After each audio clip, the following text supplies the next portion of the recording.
Sarah from San Francisco was paying $4,200 a month for a studio apartment she barely had time to enjoy.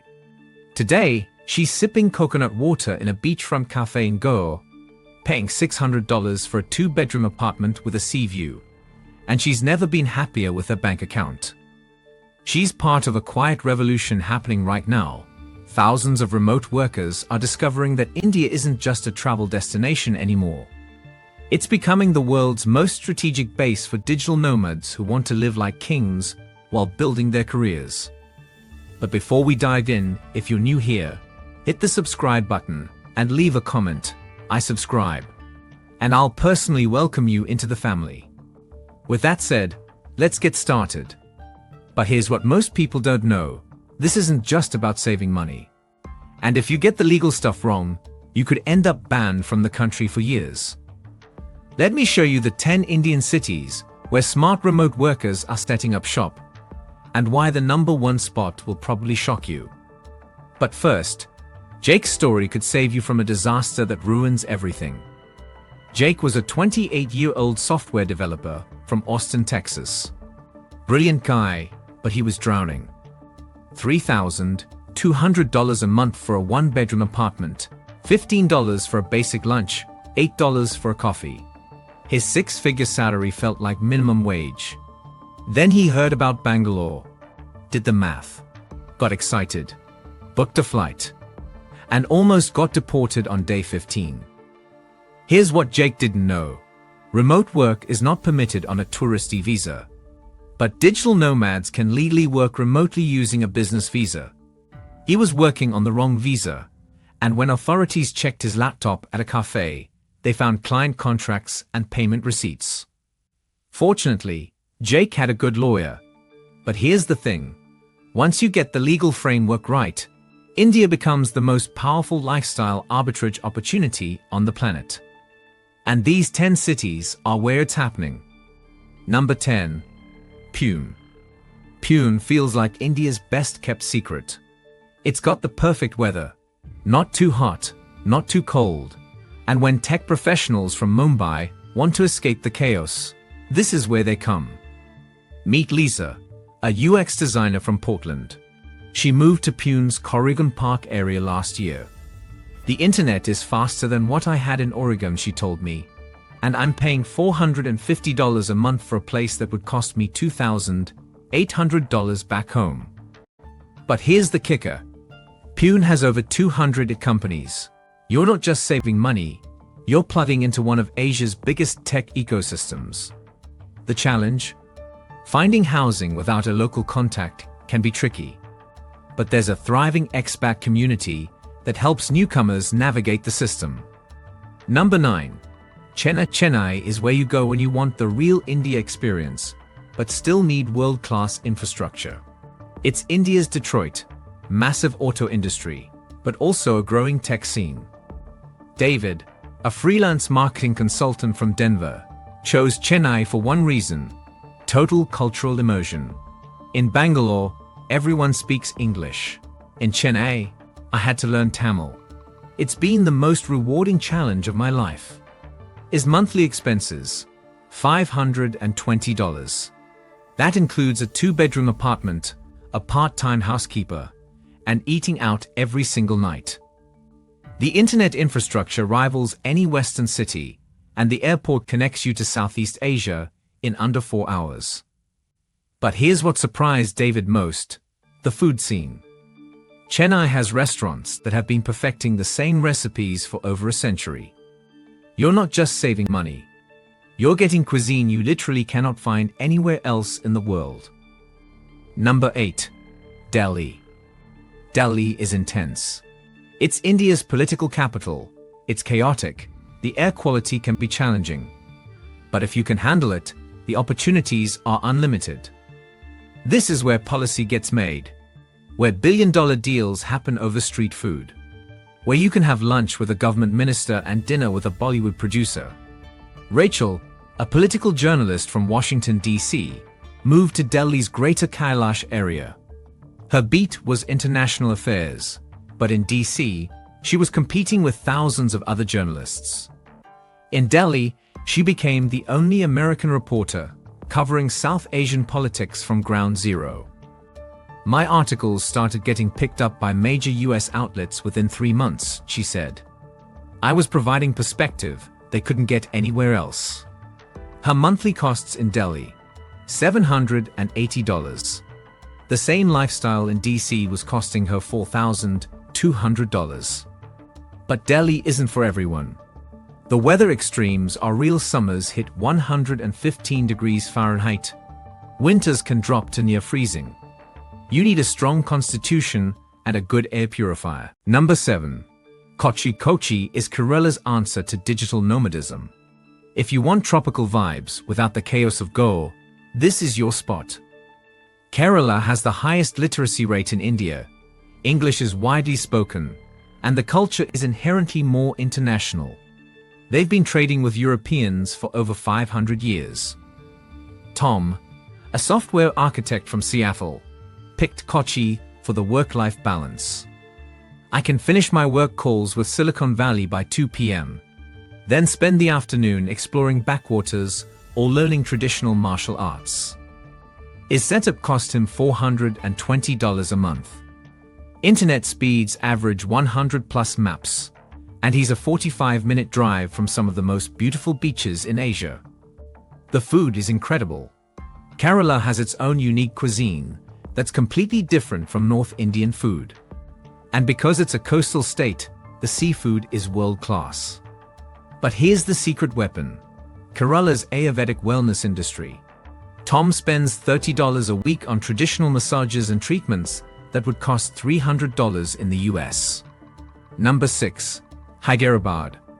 Hyderabad calls itself Cyberabad, and they're not joking. This is where Microsoft, Google, Amazon, and Facebook have some of their largest operations outside the US. The city was planned specifically to attract tech talent. The infrastructure is newer than most American cities. The airport is a 30-minute ride to downtown. The metro system puts most US cities to shame. Jennifer, a data scientist from Boston, moved to Hyderabad's HITC city area. It feels like a tech campus that expanded into a city. Everyone understands remote work culture because that's what built this place. Her monthly expenses, $650. But here's the unique advantage. Hyderabad's time zone works perfectly for US East Coast clients. She can do morning calls with New York and still have normal working hours. The food scene blends South Indian and Mughalai cuisine. The famous Hyderabadi biryani alone is worth the trip.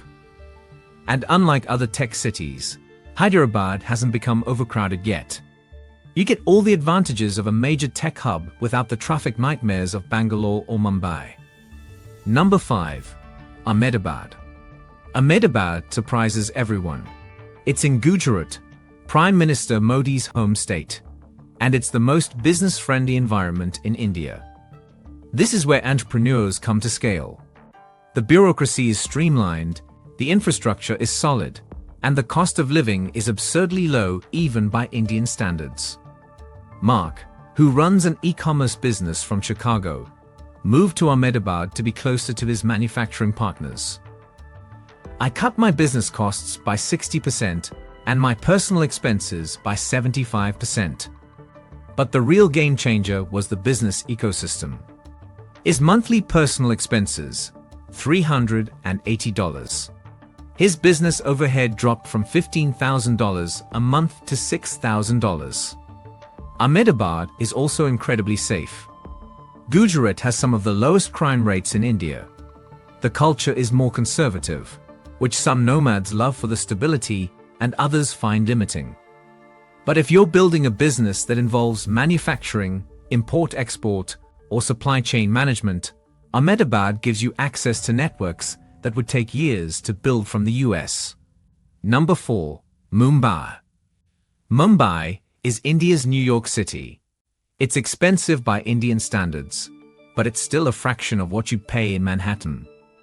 This is where Bollywood happens, where the biggest business deals get made, where India's financial markets operate. If you want to understand modern India, you need to spend time in Mumbai. Carlos, a film producer from Los Angeles, moved to Mumbai's Bandra area. I was spending $6,000 a month for a tiny apartment in Leh.